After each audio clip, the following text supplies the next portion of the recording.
Alkisah pada zaman dahulu, sebelum tanah Jawa dihuni oleh para manusia, bagaikan daun padi yang terombang-ambing di tengah samudera yang luas, karena sebab tidak ada pasak atau gunung yang dapat menahan tanah tersebut.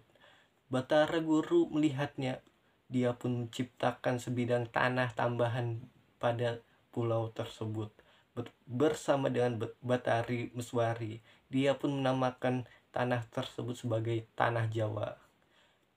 Tak berselang lama, dia juga menciptakan gunung-gunung sebagai pasaknya, yaitu diantara lain adalah Gunung Dieng dan juga Gunung Mahameru. Setelah beberapa lama dalam menciptakan Tanah Jawa, dia pun menemui para dewa-dewa yang lain, yaitu diantaranya adalah Dewa Wisnu dan Dewa Brahma. Kepada Dewa Wisnu dia pun mengatakan, "Wahai Wisnu, bantulah aku dalam menciptakan tanah Jawa ini. Isilah tanah-tanah ini dengan rahmatmu dan kuasamu dan kuasa dewatamu." Dan dijawab oleh Batara Wisnu, "Baiklah Kakanda, akan kuisi tanah Jawa ini dengan manusia, hewan dan tumbuhan sebagai penyeimbang tanah ini untuk yang mengurusnya." Dan kepada Brahma, Batara Guru pun mengatakan, "Wahai Brahma, kebajikanmu, kebijaksanaanmu dan pengetahuanmu dan juga keadilanmu akan sangat berguna dalam proses penciptaan ini dengan hasilnya. Dan maka bantulah aku," ucap Batara Guru. Dan Batara Brahma pun menjawab, "Baik Hyang Guru, aku juga akan membantu," ucap Batara Brahma kepada Batara Guru. Tak berselang lama, mereka bertiga pun turun dari surga atau dari atas langit dan bahu-membahu dalam menciptakan segala isi tanah Jawa ini. Dan ketika para dewa-dewa yang lain melihat proses kerja mereka dan juga melihat hasil kerja dari Batara Guru, mereka pun ikut turun ke bawah langit atau ke muka bumi untuk mengajarkan tata krama dan pengetahuan kepada penduduk asli di tanah Jawa tersebut.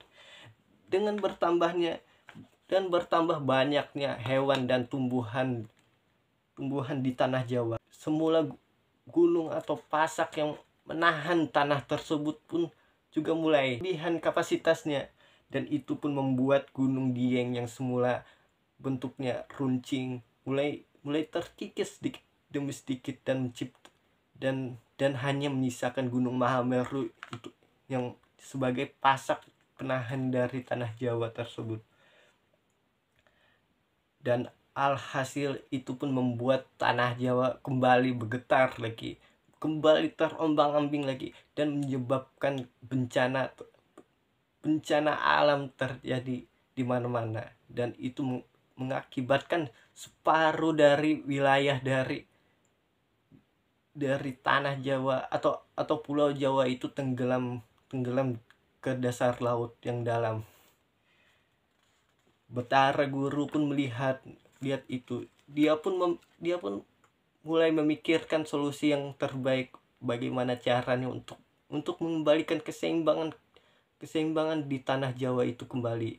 Dia pun mulai memindahkan Gunung Mahameru di daerah barat di Pulau Jawa, dan dia juga membangun lagi banyak sekali gunung-gunung kecil atau gunung-gunung besar sebagai pasak untuk meringankan beban dari Gunung Mahameru.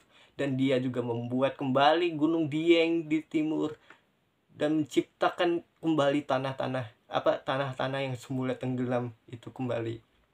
Dan alhasilnya sang Batara Guru pun mulai